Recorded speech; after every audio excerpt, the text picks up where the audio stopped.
saying, Lord, even the demons are subject in your name. And he said, I saw Satan fall like lightning. Behold, I give you authority to trample on serpents, demons, scorpions, and by any means, and nothing shall by any means hurt you.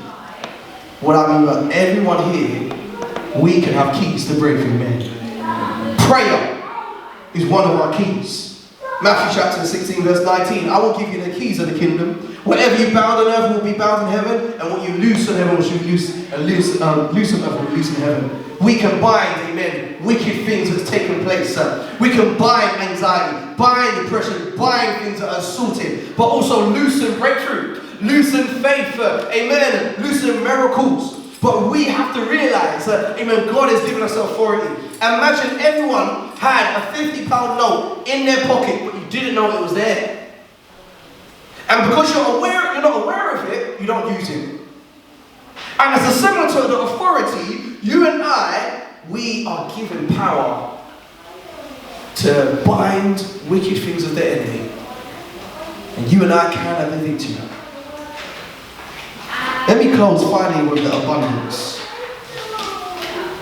We have a God who's a God of abundance. He's amen. Amen. An expected outcome. And the God of abundance wants to help you. The Greek word for abundance is perizoses. And this has a mathematical meaning, generally denotes with surplus. God, he can not only make a way, but he always adds, he says, here's a little tip. Or here's an addition, here's the abundance.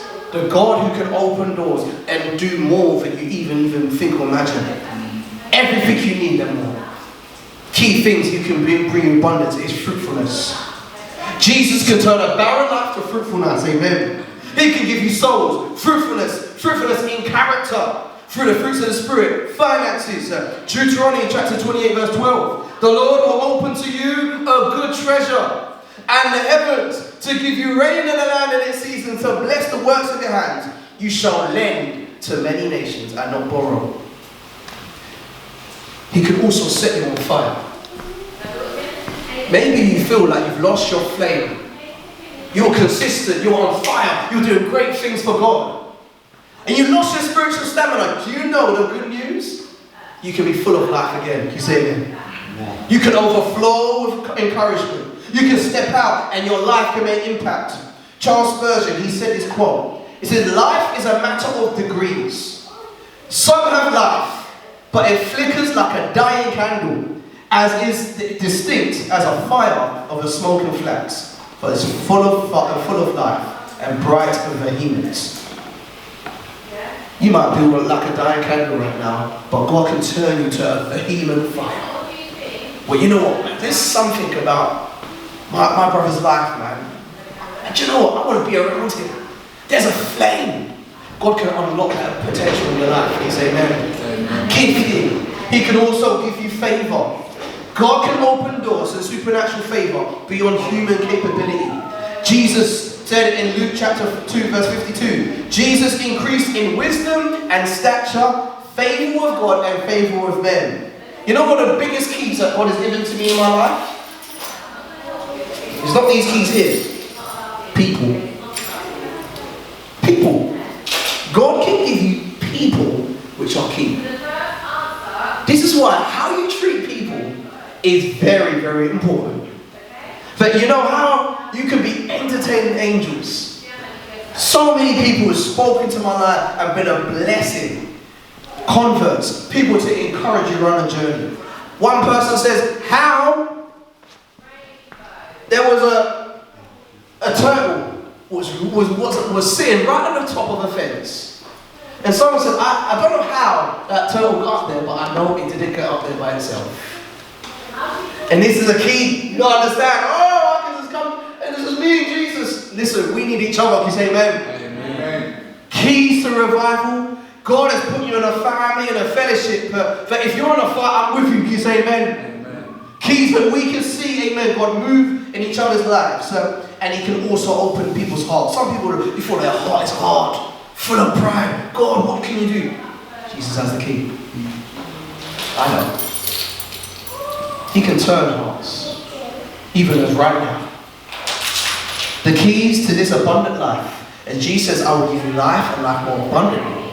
Number one, steadfast. If you will remain in your place, be faithful to God, He will reward you. Can you say that? Amen. If you'll have a heart of obedience, so God, I want to obey you. There is a blessing of obedience. One person said, when you obey God's plans for your life, you will birth great things. Let me say that again.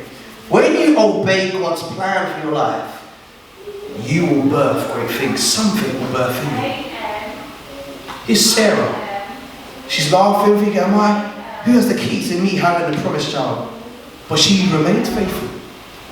And God opened the door, and she now had the final laugh because she obeyed God. She trusted God like her husband Abraham.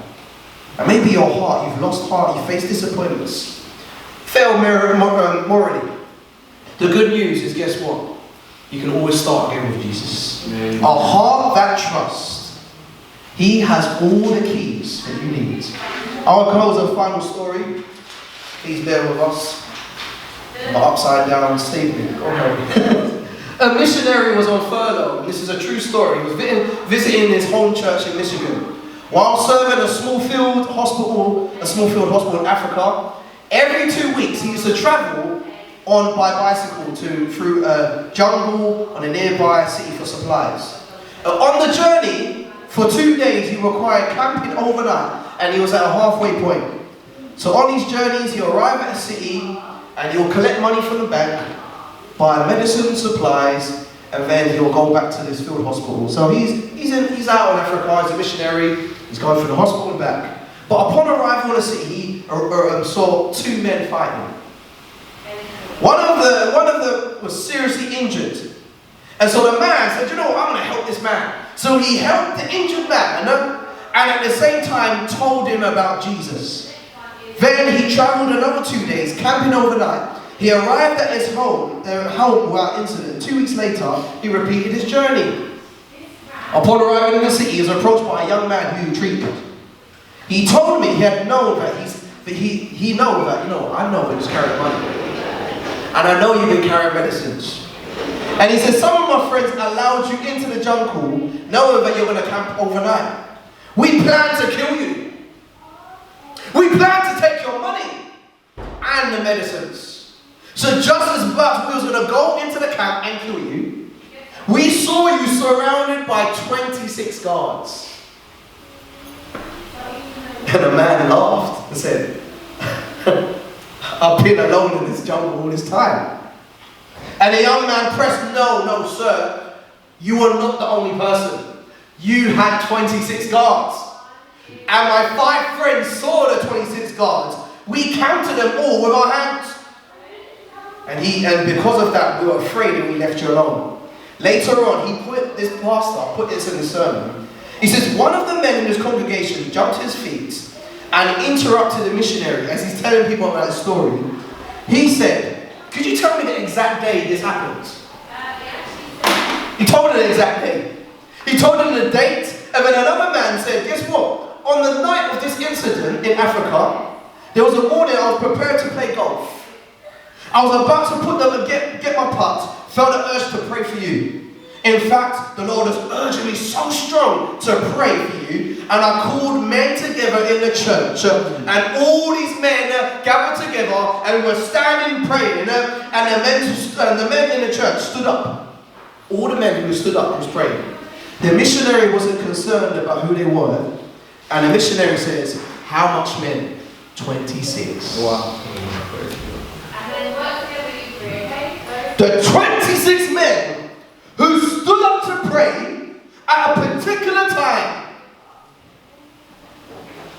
was these men who were the spiritual guards who made death run away. You have no idea about the power of our prayer. And we have keys to the locksmith. Through prayer, we can unlock many things and we can bring God's power. We can shut the enemy up. You say amen. Amen. It's something we need to shut out. And it's things we need to allow in our lives. Could you be that person? Maybe God's urging you. Do you know what? I need to be faithful and continue to contend in prayer. Amen. Let's bow our heads where we are.